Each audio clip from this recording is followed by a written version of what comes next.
guys, it's Leon here, and today we're going to be going over the Gran Turismo 5 Spec 2 update, which was announced this Wednesday. Now, this update's due for release late October, which is I think roughly 2 weeks from now. Now, there's a lot of features in this, so what I've done is split it into 3 parts. There's the huge editions, the great editions, and some other small editions which you may or may not use, but it's there nevertheless. Okay, so on to the huge editions. Now, first of all, there's going to be an interior view for all standard cars. Now, in the release of Gran Turismo 5, you had premium cars which had the interior views, the higher graphics, and all of that good stuff. But standard cars, they got the short end of the deal. They didn't get interior view. And with this, they do get interior view, but it is limited. So, for some cars, it's going to be blacked out, as you can see in the screen there. For other cars, it's going to be low res, and in other cars, it's going to be a mixture of the two. So and what they've done is basically take the bumper cam HUD and they've put it into that low res or blacked out interior. But the important thing is that it will be there, and the reason that's important is because of the physics of being in the interior view. You know, when you accelerate, the camera moves back. When you brake, camera moves forward, etc, etc. So it's really important that they put that in. Even though it is low res, I think it's something a lot of people have been asking for. I've been asking for it, so they put it in, and I think that's really great. Alright, so next up we have the ability to save mid-race in an endurance race. So basically, if you didn't know, Gran Turismo 5 has these 24-hour races, and they are literally 24 hours driving a spec. You have to drive for 24 hours. Pretty much no one has done them. There's been a few people. In my opinion, they're unhealthy. They need to go see a doctor. That's not right. You can't do that. Well, now there is an option for everyone else to do the 24-hour races. You can now save mid-game. So, I mean, I don't know exactly how it's going to work, but I just imagine you press start, you save, and then you can turn off your PS3, come back, finish the race off later. And I think that's really good because, I'm just being honest, no one was going to do those races. It's just ridiculous. In my opinion, this is probably the most important feature of this update. Right, now on to the last huge edition. Or in my opinion, it's the last huge edition. The rest are great, but it's the last huge edition.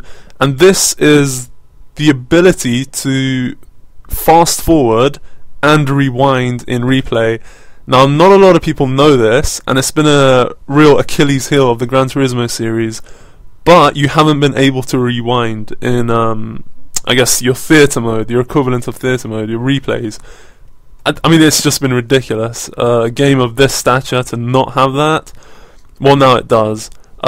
This pretty much opens up photo mode. I mean, I don't think there were many people that used photo mode, and now you can, because if you miss that scene, that real special shot, now you can go rewind. You can just rewind back to it.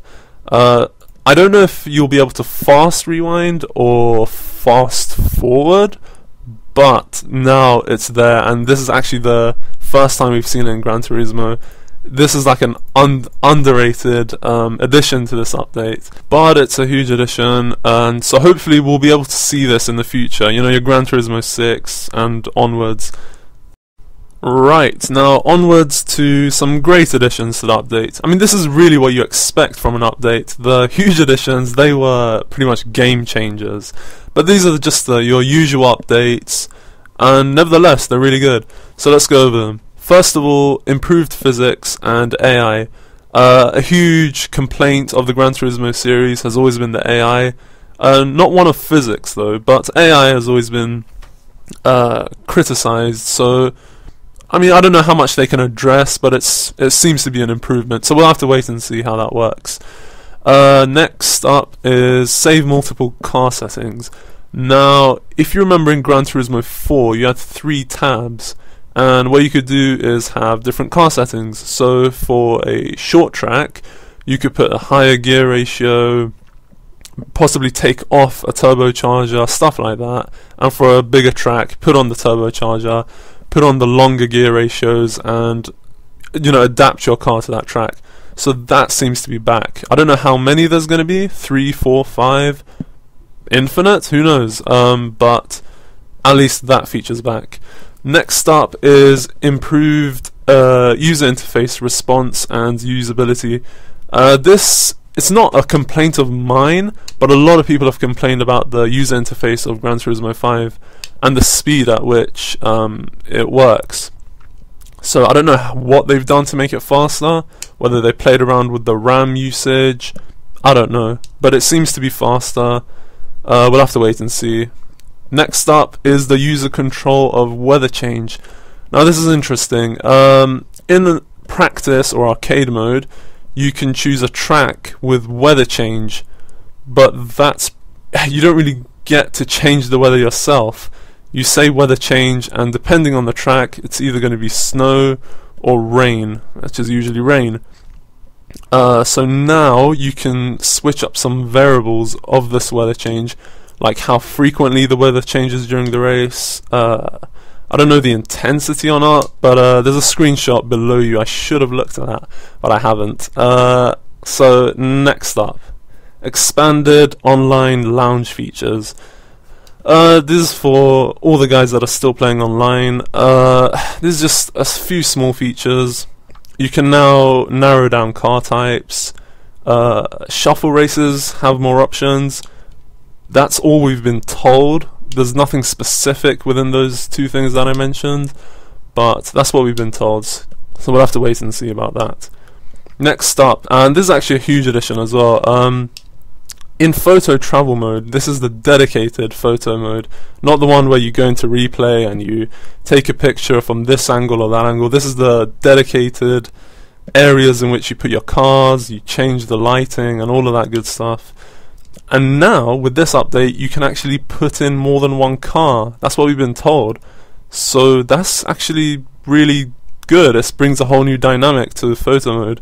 We'll have to wait and see how that works. I mean, do you choose what cars you put in? Well, you must do, but I mean, how many? It just says more than one car. It doesn't say 2 or 3 limited.